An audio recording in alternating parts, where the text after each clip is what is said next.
I was reading a poet, Amanda Lovelace, from my same publisher. Her books have sold like millions. And while thematically they weren't written for me, I feel the incredible courage. Like, you can feel the guts in her words. And it's one of the first few books of poetry that had dragged me through every single page, nearly 200 pages. And I was wondering why. Why was I being dragged from page to page through a book that I didn't have much in common with? And I wanted to find out why was I doing that? And so I thought, it's because she was writing, it felt like she was spilling her guts, while at the same time the line breaks in her poetry, the enjambulation or whatever it's called. I looked that up because there are only 2 or 3 words a line, and a lot of people bag out on that style called Insta-poetry. How can I just write a poem by pressing enter or tab after every single word and call that a poem? But that psychologically when a word is isolated on a single line, it tricks my brain into giving it more meaning than there might have been intended behind it. I'm not saying that I didn't like the poems, but that is a mind trick, and Bukowski does that. Or they're like a trickle down a page, on the side of a page, in the margin of the page, his poems, how they're broken up. And that's an incredible mind trick, the 2 or 3 words on each line. And it's something that I've always steered clear of, because Bukowski did it. It's like, I'm not gonna copy him. So I always had these big slabs of text, and they're harder to read. They're not as inviting. It's like, oh, a big slab of text. My brain sort of is like, nah, I'll just skip to the next page. Like, always, like, when I'm flicking through a book of poetry in a bookstore, I'll flick through it, I'll find the shortest poem, and if that wins me, then I'll graduate to a slightly longer one. And so it's those quick lines that create the illusion that a long poem is actually really tiny and quick to digest, that drags me through a poem that I otherwise probably unconsciously wouldn't have read. I would skipped it.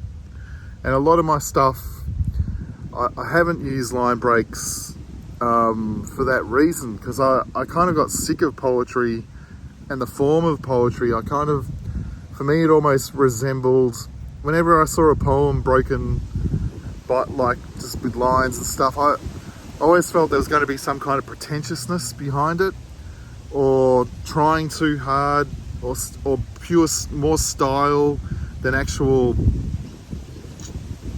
just guts in it.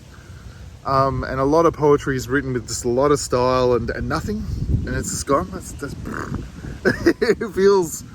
It feels like a cliche beautiful lie. But I've tried to get off insect. I've started trying to just break my stuff up, going, bugger it, I'm allowed to do it. It's not a stylistic copy, it's an actual psychological trick. So I'm gonna try breaking up my stuff like that. Not posting on social media yet. Yeah, play with that enjambulation or whatever. I don't know how you pronounce it. I love the psychology behind it, and how it just drags me through. And I have been put off by it for so long because I associate it with pretentiousness. And so if I bring it to my own, it changes it. But I saw, Amanda Lovelace doing it. And I wondered if she was inspired by Charles Bukowski. And I looked her book up on Wikipedia, and Bukowski's mentioned under Amanda Lovelace's book as the grandfather of Insta-poetry. And so he actually inspired all those Insta poets from Tumblr and Instagram from 2012 to 2019 or whatever it was, with those line breaks. And the confessional poetry. Confessional poetry is, that's Insta-poetry as well. I do it. And it's done to death, confessional poetry, but I love it when it's done well. I love it when you can feel that the writer is paying a price. When the writer is paying a price, and they're not just faking it, and it's award-winning poetry. Award-winning poetry for me doesn't feel like it's paying a price. Maybe they have, but yeah, it feels like it's arm's length. But yeah, I'm trying to write a book a year, because I remember Charles Bukowski's editor said in an interview, when you write a book a year, and not many can, that's when a career starts to take off. And it's kind of dirty to call making art a career. Like there's that expression, career artists, and you definitely feel there's some kind of ambition and compromise in that. But I loved how that advice, because I love how Bukowski published so much stuff, so much of it was rubbish, but when he hit it, it was like, oh, that's amazing. But yeah, I waded through a lot of his rubbish to find the good bits, and apparently there's so much of his stuff that's unpublished still, because most of it's crap. But that's art. That's pure art. It's the editing process is what sort of brings the good shit to life. This video is feeling like a diary, really. I'm doing a book launch at Readings in Carlton, Melbourne, Australia next month that I'll put on social media.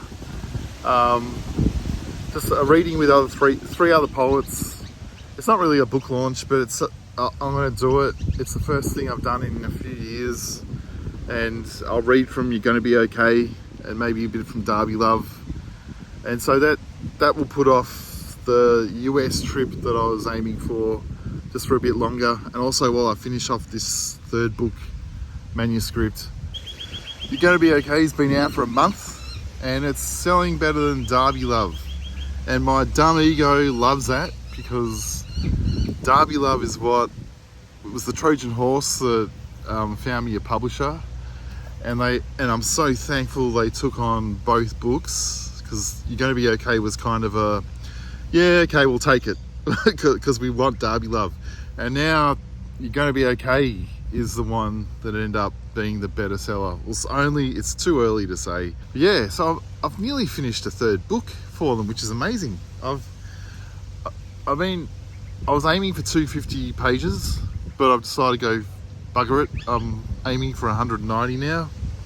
I've never written so fast in my life. I've woken up every morning and written until I've got a massive headache, and just one little sentence of glee. It's so weird, this one little sentence of glee for this massive headache. But then I write enough of these and they take people's headaches away. And so I love that about writing, how it almost vacuum seals the weight of the world into a tiny little sentence. I was thinking how when I'm stuck sometimes for writing, I'll just read a series of my little sentences in a row, and if I read enough of them in a row, I almost feel like my feet lift off the ground and in my brain or something. It's kind of it's a miracle. It makes it weightless. I love that about how writing does that, but I never forget the amount of headaches that it's taken to produce these tiny little stupid little bits of whatever they are. But yeah, 190 pages I'm aiming for. I've nearly finished it, and it will likely be out. It looks like it's going to be out next year now, late next year. I thought it was going to be early, but it will be out late. And so I'll finish it and just immediately start on a new one. I'd love to write a fourth book with Andrews McNeil that's just pure, everything's just pure delight, pure joy. But that's really hard to fake. I remember one of my favourite books a long time ago was Michael Leunig, and it was The Uncharted History of Happiness. It was one of my favourite books of his, but it was actually a selection of all his work that was taken from across a lot of his books. So it was like a best of collection of just his pure, happy, delightful thoughts in one collection. And it made me think I could not deliberately sit down and write a book on joy. The darkness would come with it, some lightness would come with it. It would be just a mix of stuff. I'd just have to end up editing out all the darkness to just focus on the light stuff. So I figure that maybe that's a book that I write that ends up being a best of collection at some point, where it's just pure delight stuff.